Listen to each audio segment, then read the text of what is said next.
Ahojte kamaráti, vítam vás pri druhej časti nášho dobrodružstva so zvieratkami v lese.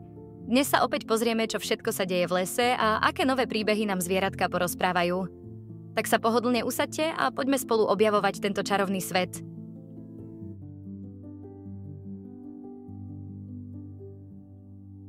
Naším prvým lesným kamarátom je dnes veľký, mekučký a vždy usmiatý medveď Miško. Miško je známy tým, že má obrovský apetít a miluje sladký med. Ale vieš, čo ešte rád robí? Poďme sa na to spolu pozrieť. Miško, ukáž nám, čo máš dnes na pláne.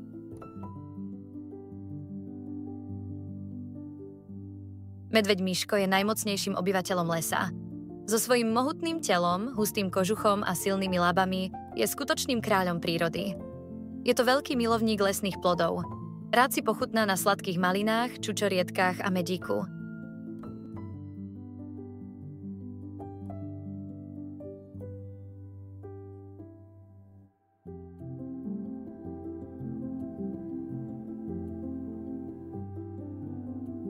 Miško je vynikajúci plavec a jeho rýchlosť na krátke vzdialenosti je úžasná. Dokáže bežať rýchlejšie ako človek. No väčšinu času sa pohybuje pomaly a pokojne. Rád si užíva pokoj lesa a čas strávený hľadaním jedla. Vedeli ste, že Miško je všežravec? To znamená, že si pochutná nielen na rastlinách, ale aj na mäse. V lese je dôležitým článkom ekosystému, pretože pomáha udržiavať rovnováhu medzi zvieratkami a rastlinami.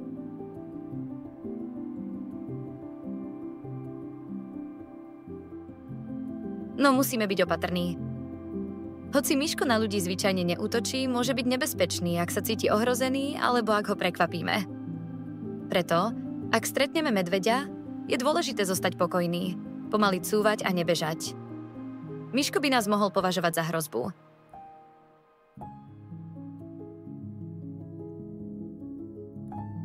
Miško je najaktívnejší počas leta a jesene, keď si robí zásoby na dlhý zimný spánok. V zime si nájde pokojné miesto, kde sa ukladá na spánok. Často je to v jaskyni alebo vo veľkej diere pod stromami. Počas zimy sa jeho telo spomalí a on sa prebudí až na jar, keď ho opäť privíta prebudzajúci sa les.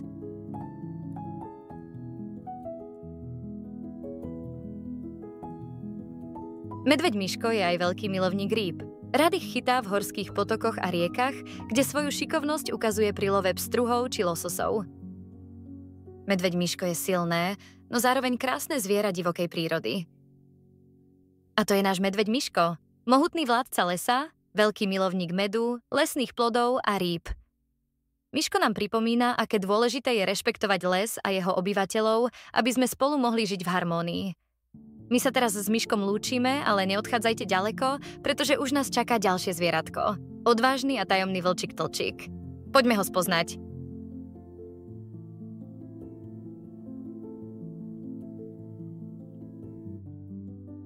A po našom veľkom medveďovi Miškovi, ktorý nám ukázal svoju silu a pokoj, k nám už teraz beží vlčík Tlčík. Rýchly, odvážny a plný tajomstiev. Poďme sa pozrieť, čo všetko nám tento lesný dobrodruh prinesie.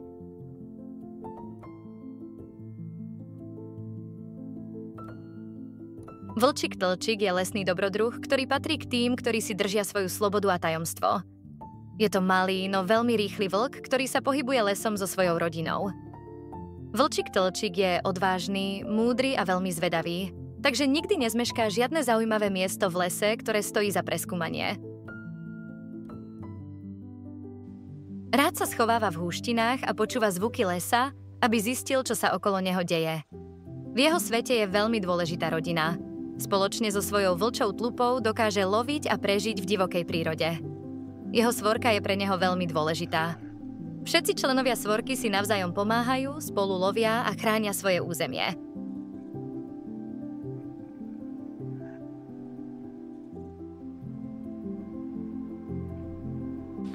Jednou z jeho najdôležitejších úloh je starostlivosť o mláďatá. Vlčík Tlčík je veľmi citlivý na ich potreby a venuje im veľa pozornosti. S trpezlivosťou im ukazuje, ako sa orientovať v lese. Učí ich zručnostiam potrebným na lov, ale aj tomu, ako byť opatrný a rešpektovať pravidlá svorky. Jeho starostlivosť o mláďatá je príkladom pre ostatných členov svorky, ktorí sa od neho učia, že rodina je naozaj to najdôležitejšie.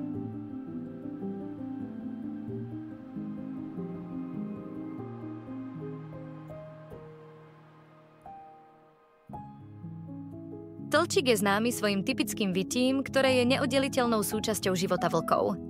Vytie je pre vlkov spôsob, ako si udržiavať kontakt na veľké vzdialenosti, upozorniť na nebezpečenstvo alebo signalizovať blížiaci sa lov.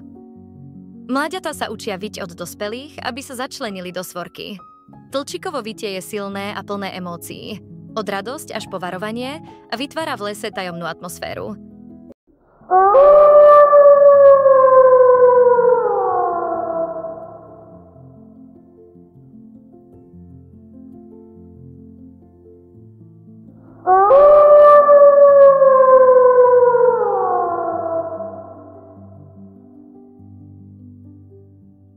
A po odvážnom vlčíkovi Tlčíkovi, ktorý nás sprevádzal lesnými cestičkami, sa teraz pozrieme do korún stromov. Tam nás už čaká ďateľ liečiteľ. Tento šikovný a nenahraditeľný pomocník lesa vie presne, ako sa postarať o zdravie stromov. Poďme sa spolu dozvedieť viac o jeho živote a práci.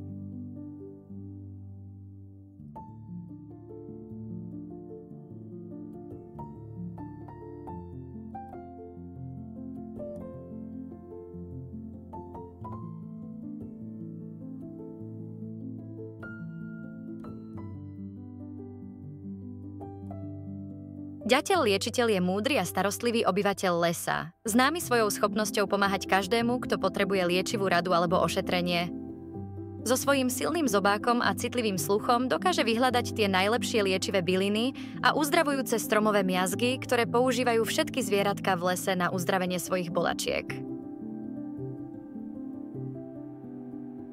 Ďateľ liečiteľ je jedným z najdôležitejších obyvateľov lesa. Svojím ostrým zobákom a šikovnými labkami pomáha udržiavať stromy zdravé. Dokáže vyhľadávať hmyz a larvy, ktoré sa skrývajú pod kôrou stromov a tým zbavuje stromy škodcov. V lese má preto prezývku lesný lekár.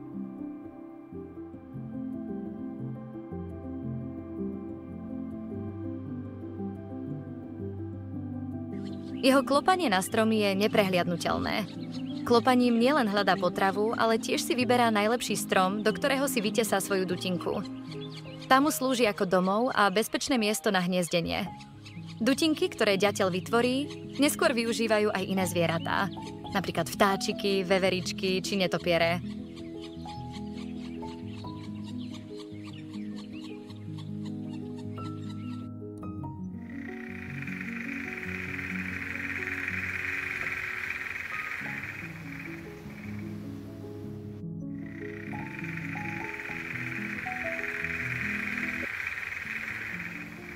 Ďateľ liečiteľ má čierno-biele perie a často červenú čiapočku na hlave, ktorá ho robí neprehliadnutelným.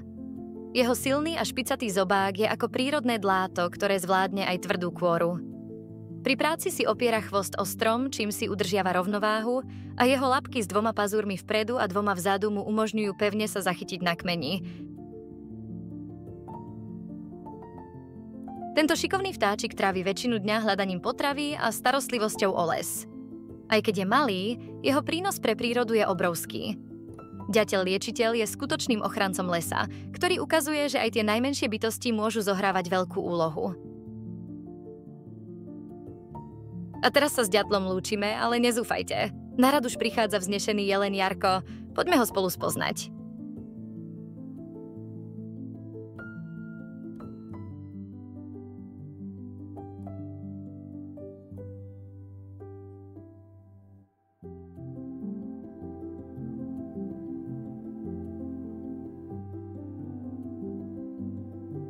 Teraz sa stretávame s kráľom lesa, jeleňom Jarkom. Tento majestátny tvor so svojimi veľkými parohami je symbolom sily a elegancie. Poďme sa pozrieť, kde žije, čo rád robí a prečo ho v lese všetci obdivujú.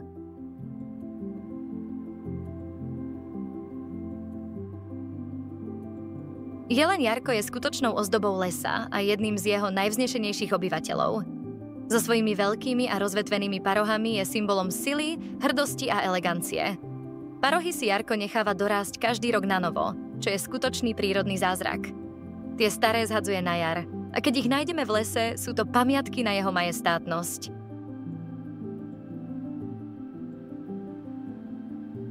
Jarko je známy svojou schopnosťou žiť v harmónii s lesom. Jeho potrava je rozmanitá. Obľubuje trávu, bylinky, listy a mladé výhonky stromov. Počas zimy sa živí kôrou stromov a suchými rastlinami, čo mu pomáha prežiť aj v drsnejších podmienkach.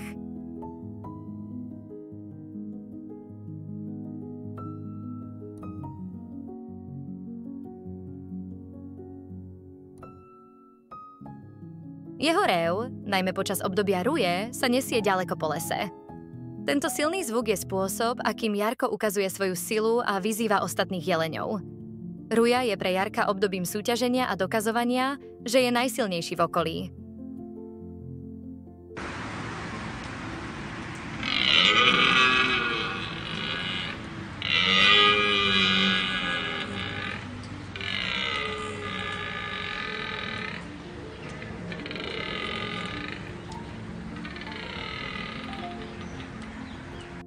Jeleň Jarko je veľmi opatrný a v lese ho často len tak ľahko neuvidíte.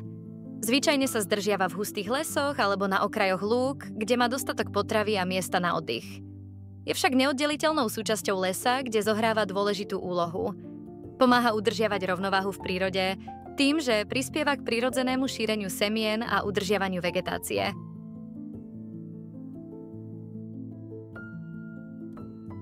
A to bol jeleň Jarko, majestátny kráľ lesa, ktorý žije v harmónii so svojím stádom a pripomína nám, aké dôležité je byť silný, ale aj súčasťou komunity. Jeho veľké parohy a hrdý rev sú symbolom sily a krásy prírody. A teraz sa s Jarkom lúčime a prechádzame k ďalšiemu roztomilému obyvateľovi lesa, Srnketinke. Poďme sa pozrieť, čo táto elegantná a tichá kráska skrýva vo svojom lesnom svete.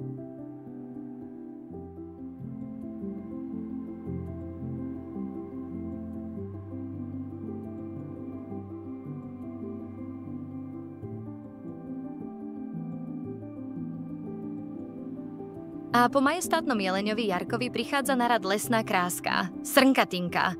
Táto pôvabná a elegantná obyvateľka lesa je známa svojim tichým krokom a bystrými očkami. Poďme sa spolu pozrieť, kde žije, čo rada papká a ako sa stará o svoje mláďatká. Tak hurá za Tinkou! Srnkatinka je jednou z najpôvabnejších obyvateľov lesa. Svojím štíhlym telom, veľkými tmavými očami a jemnou hnedou srsťou s bielými škvrnami je ozdobou každej lesnej lúky. Srnka je veľmi plaché a opatrné zviera, ktoré sa spolieha na svoj výborný sluch, čuch a zrak, aby včas odhalila nebezpečenstvo.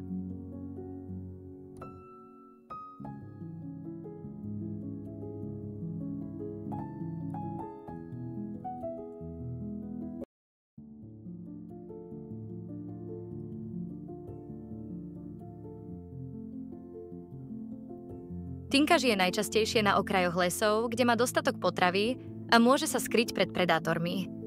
Rada si pochutnáva na tráve, bylinkách, mladých výhonkoch stromov a kríkov, ale nepohrdne ani spadnutým ovocím.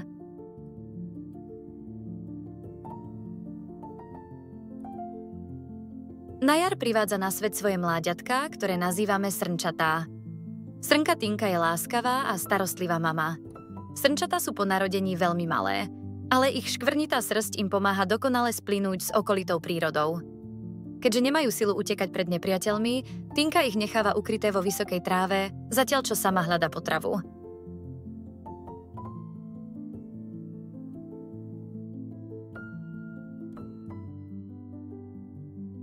Srnky žijú voľne, ale na zimu sa často spájajú do menších skupín, aby si navzájom poskytli bezpečie. Tinka je symbolom elegancie a harmónie lesa. Aj keď je drobná a tichá, svojim životom nám ukazuje, aké dôležité je byť v súlade s prírodou. A to bola Srnkatinka, jemná a elegantná obyvateľka lesa, ktorá nás svojou prítomnosťou učí, ako byť v harmónii s prírodou. S Tinkou sa teraz lúčime, ale v ďalšom videu budeme spoznávať ďalších fascinujúcich obyvateľov lesa.